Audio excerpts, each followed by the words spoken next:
చక్కని సీతకి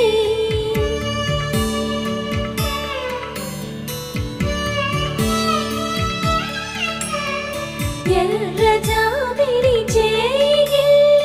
రాముడేడని అడుగుతుంటే